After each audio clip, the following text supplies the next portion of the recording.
David Guthrow, Discover Fresh Perspectives today with Robin O'Grady. Welcome, Robin. Thank you so much. I am so happy to be here. Robin, you had indicated that talking about wellness and resilience, the combination or those separately, was what you would like to explore today. So, how do you see those two fitting together? Well, I think that they really fit together because I think that a lot of times when we are looking at the word resilience or the idea of resilience, it is coming at a time and a place when we don't actually really want to think about being resilient. We're sort of in the middle of it all. And so when somebody says to us, be resilient, or we think about how we have to be resilient, the idea of it almost causes this kickback of like, well, I don't want to. I call it your internal toddler. Your internal toddler comes forward and kind of stomps their feet and crosses their arms and has a little moment and says, I can't think about that right now. I have too much else going on. I think the same thing happens with wellness. It just becomes this state of overwhelm. And so, in both of those cases, if we're thinking about being resilient or we're trying to think about taking care of ourselves, the idea of it is so overwhelming because everything else is just taking over our lives. And so, when we come to a place when we need those things, it feels unattainable, unreachable. And so, my strategy or my hope is to be able to provide strategies that make it a little easier.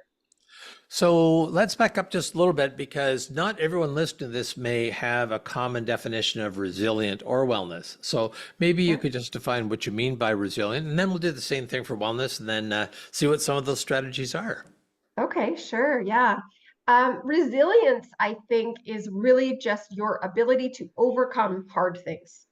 It's your ability to come through the other side and be okay, and maybe even better, and Oh, move forward from it. Wellness, in my world, encompasses a lot of things. It really comes down to you get one body to work with for the whole of your life. And it has your brain, it has your heart, and it has all of your functioning pieces. You need to take care of it. Otherwise, you're going to end up taking care of illness later, and that's not better. so what do you suggest to people to be either resilient or to be well? I mean, well, first of all, I said in your world, so maybe you could just say a little bit about what your world actually is. Oh, sure. Right now, my world is that of a professional speaker and a fitness professional, and I spend my days working with people on these things and really bringing them there. I come from a very long history of needing some resilience and some wellness myself. Grew up with a single mother and a less than healthy family dynamic, and so coming through and out of that really took some feats of mental and physical strength.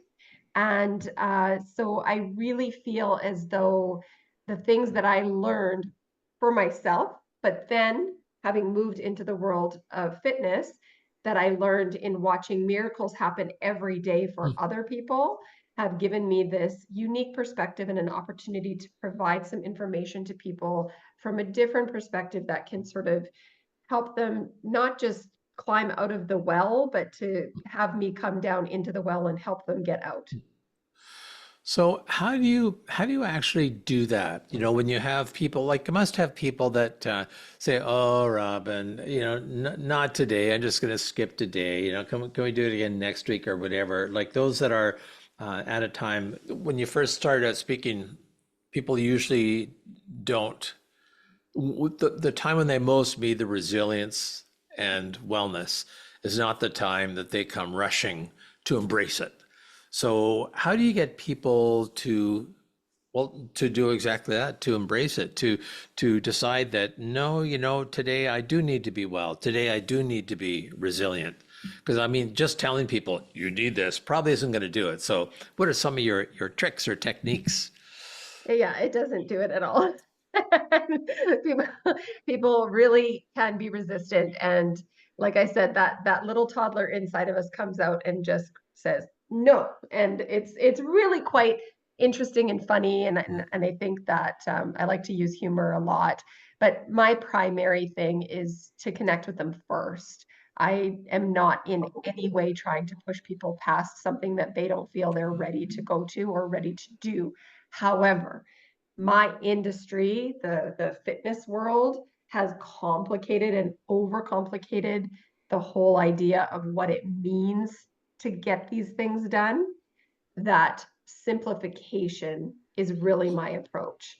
I want to take it right back to what is one small thing that you could do to just today. To yesterday, I posted a breathing video. It was less than 2 minutes long. What is one small thing that you can do just today to lean toward a better caring for yourself and to see that there is 1 minute and a half in a day that you could target toward putting something towards yourself? And if you feel even though you can't do that, then I'll wait. I'll wait for you. I'll be here Oh, on the wow. sidelines cheering you on and giving you accountability when you want it. I'm not trying to push people out of a space that they're not ready to come out of yet. So you're really in their corner. And like you said, meeting them where they are at. Just that for so many things, the relationship seems so important, to build trust and know that it's not just about, oh, I get paid if you do this. No, it's how I can help you be better. And not for me, but for you. Yeah, I'm a very patient person. And I always tell people, once you come into my circle, you don't ever get out. Oh, You're stuck with me one way or the other. So you might as well just let me help you. so making people feel good about being trapped, that's quite a skill. And so what do you do? So you said you speak and you're in the fitness world. So how do you balance those two, Robin? Well, this is part of taking care of myself. Not that long ago, I had somebody uh, say to me that they thought I was doing too much outside of work and that I had too many hobbies or playthings on the side. And I actually didn't even have to defend myself in that moment. I had another peer sort of peek their head out of an office and say, "Why would you take away the things that she loves?"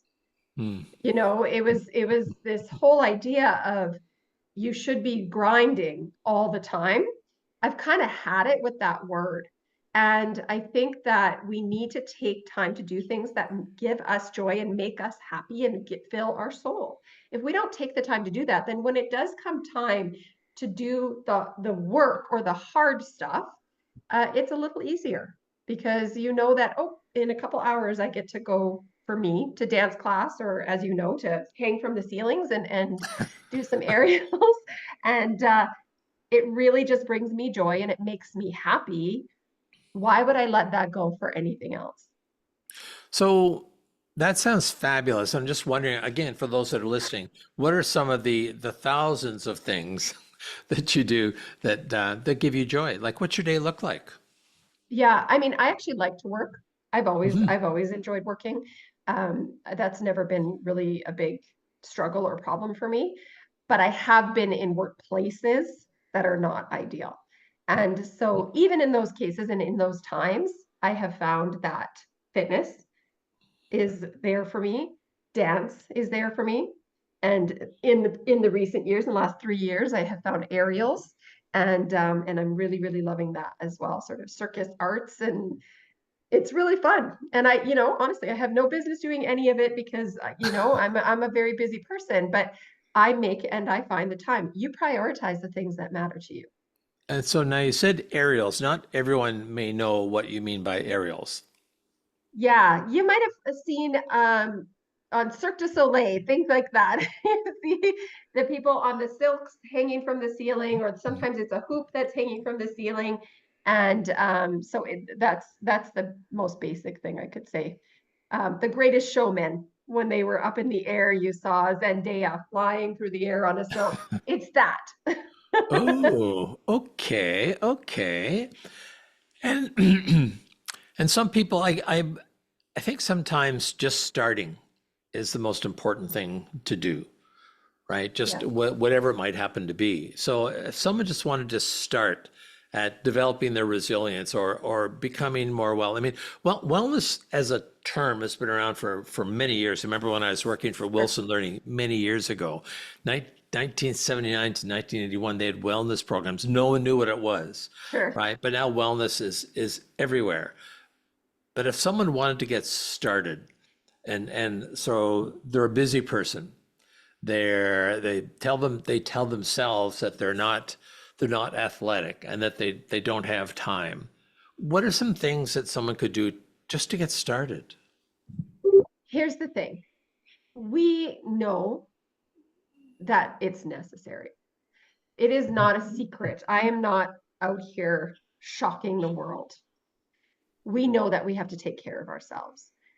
But the idea that we have to go to the gym 3 to 4 times a week to get that is ridiculous. The idea that you have to pick up a dumbbell in any sense of the word is actually ridiculous because you don't have to do any of those things if you don't want to. There are dozens and dozens, hundreds of ways that you can just move your body a little bit more than you are today. And I would actually say that on the other side of it, there are some people who are doing too much on the physical side and overdoing it, and they have to pull back a little. But there's this pressure or this idea of what it looks like. It doesn't look like anything. It looks like what is right for you. So the first step is to just stop for a second and maybe have a conversation with someone like me and hash it out and just decide, I really love to walk my dog. I enjoy that time. It's really important to me. I listen to an audiobook and I go for a walk. Maybe that's one person.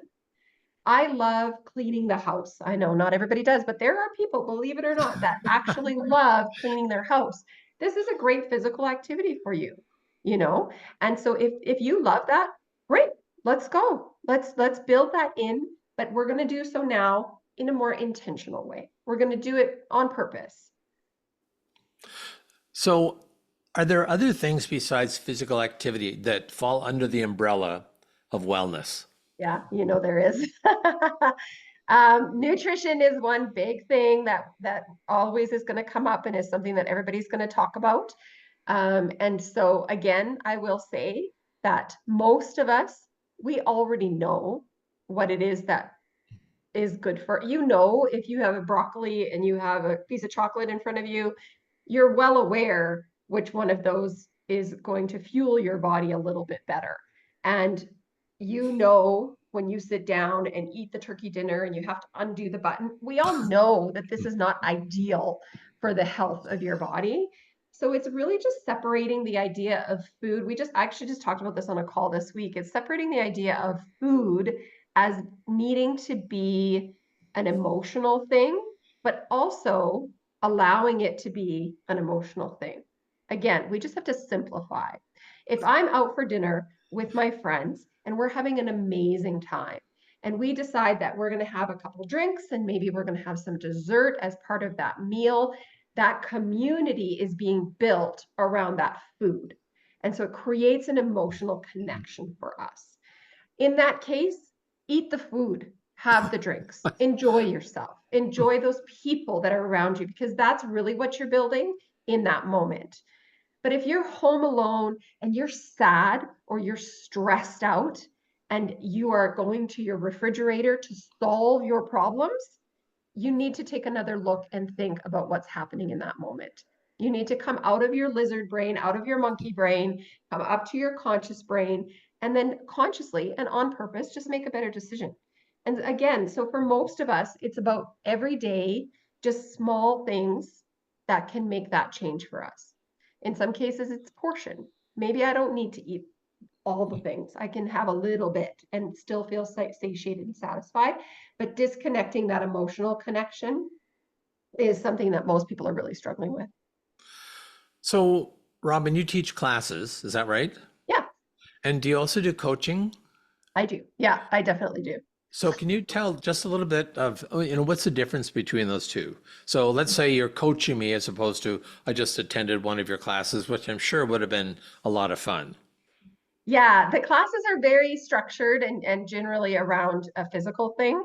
I do talk about these sorts of things during my class, and we have good conversations when we can, but mostly we're taking an hour to do a workout together. So that's a very specifically structured situation. The coaching is much more personalized and much more about you as a person. So right now I have a challenge going. So there are multiple people in the challenge, but each of those people gets one-on-one time as well as group time. But they are really focusing on their very specific individual things. In a group session where we're doing a class, everybody's there and I might be lecturing a little bit as I'm teaching, but it isn't so connected and personal. So, can you say a little bit more about a challenge? I mean, one of the reasons I was a little bit late into this podcast is that I had a little bit of a fall and I couldn't Mm-hmm. get to the podcast in time. So just getting here was a challenge, but I suspect you mean something other than that. Yeah, yeah. I am running a 12-week online fitness challenge, but I'm running it in a different way than you might suspect or what you would come to mind for you on a 12-week fitness challenge. Because again, our focus is not just like crunch time, it's January, let's go, because I'm not a fan of that sort of attitude. It doesn't work, it's ineffective. Our goal during this 12-week challenge is to build in small habits that these people can then take with them and carry forward after the challenge is over, and to start to think about how to do that more after the challenge is over. They can start to build more habits for themselves long term. Okay, well, that Yeah. sounds like fun. Yeah. And do you find that there's a difference when you talk about resilience and wellness between men and women? I don't know that there would be, but I'm just curious if there is a difference in terms of attitude and when you find when you're working with both genders or You any know, it's genders. And I know it's yeah, it's a really interesting question, actually. I think, of course, there are differences. There's always some differences, but mostly it's in attitudes, but the pressures that they feel societally that come because of that, whatever gender they happen to be today. Um, the pressures that they are getting from society are a little bit different as far as work, as far as the expectations of the home. And but in the end, it all comes down to the same thing. And we're all still living in our same human body. It still comes down to building from a space of taking the time to recognize that we need something. And honestly, I think in my experience, men maybe have a harder time saying that out loud. hmm, interesting. Mhm. So, Robin, if you were to give some of our listeners sort of a few tips on how to get, so there's two things. There's tips on how to get started, and some suggestions on when you've been looking after your own resilience and wellness for quite a while, but you're starting to feel ground down. Right. I think those are two different situations. So Yeah. maybe a couple of tips, first of all, for those that are thinking of getting started, and then some encouragement for those that are just starting to feel the pressure of their work and their life and wondering if maybe they should be setting aside their wellness and resilience. Any tips or suggestions in those two scenarios would be fabulous. Yeah. The first thing that I would say is please do not allow these things to become the first thing you drop when things get busy. Hmm. It's easy to drop. So they become one of the first things that people drop when they get busy. Um, Bring yourself to a moment, give yourself a half an hour at the end of your day, at the beginning of your day, wake up a little early or stay up a little late if you have to on a weekend, half an hour. Get a piece of paper and a pen. And I know it just depends on your age maybe, but I am a big fan of pen on paper. And but if it's computer for you, fine, whatever. Get yourself a document and a tool to write, okay? So it could be a keyboard or a pen. Don't think about anything, just start writing. Hmm. Just start writing. Give yourself a really great big opportunity, half an hour to just brain dump. Just get it out all on paper. You're going to reveal a lot of things about what's going on with you in the moment right here, right now. Once Hmm. you start to bring that out, it brings it up to that awareness phase. When we're in our awareness phase, that is when we can make sustainable and real change. We block and we defend and we push down as a protective thing. We do all of those things because we still have to get all that stuff done. It still has to get done, regardless of how we feel about it. But if we can bring it up to some awareness, so brain dump first, then I don't care if you ever look at that again, but it will bring to mind some key points for you. And it could be that your nutrition is in the garbage right now. It could be that you haven't done anything physical for weeks besides sit at your desk, sit in your car, watch TV, sit in your desk, sit in your car, watch TV, right? So if these things start to come to your conscious mind, then you can make a plan. So that's one, get it up into your conscious mind, brain dump. Two, pick one thing, only one. Stop overwhelming yourself. Oh, it's January. I'm going to go to the gym 6 days a week and I'm going to change all of my nutrition and I'm going to spend more time with my family. Like, it's too much. So just choose one thing and focus on that one thing and give it a good month. Just focus on that one thing and give it a good month of actual intentional focus. To do that, you've got to use your calendar now. Okay, most of us are doing that on our phone, but I know actually there's a few speakers that we both know, David, that still use a book. So whatever you've got, please, once you've decided what your one thing is, put it in your calendar, because we live by our calendar. Once it's in your calendar, you're not allowed to walk it past. So if you decide that you're going to walk for 10 minutes a day, you are not allowed to get through the day until you've done that walk. But make it small so that it is achievable. Don't go crazy. 2 hours a day, I'm going to go to the gym. This is not attainable for most people. A 10-minute walk, I can do right before I go to bed. Right? So build it into your calendar. Make sure it's a small bite that you can achieve. Do that for a month. And then pick one other thing and add it on. We don't have to do everything at once. It's crazy. Who thought of that? Whose idea was that? So I know that one of the things that I sometimes, and it's crazy listening to you, but I feel it more strongly now than ever, is feeling guilty about not doing enough. Yes. Like I usually walk our dog. My wife and I walk our dog first thing in the morning. And she's just a little dog. She doesn't like it when it's wet or when it's snowy. And so Yeah. I think, oh, that wasn't enough. That wasn't enough. And really knowing that I should be doing more, I end up beating myself over the head, which doesn't necessarily encourage me to do more. Like it's crazy. Yeah. You know, I had a really great conversation with my participants in the challenge yesterday or day before, and I wrote a post and it's going to go up tomorrow. So check out on my social media. But overachievers are often not achieving as much as steady state people, because overachievers go up and then they crash. And in that crash, you lose time. We are always doing enough. We don't need to beat ourselves up. You're doing what you can do. And if you go up and down and up and down and up and down, you are getting far less done than this person. It's the turtle in the hare, right? It's the turtle in the hare. Or is it tortoise in the hare? Somebody's going to correct that, but you know. But no doubt, no doubt. Yes, one of those overachievers.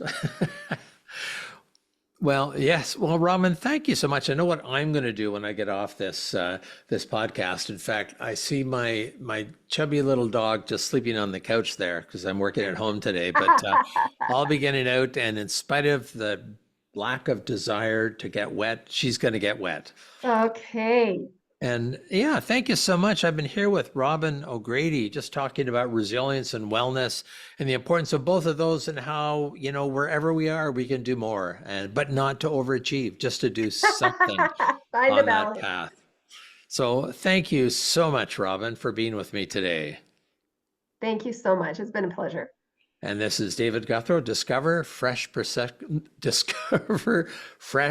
Perspectives, signing off. Can't wait until the next one. Thanks again for listening.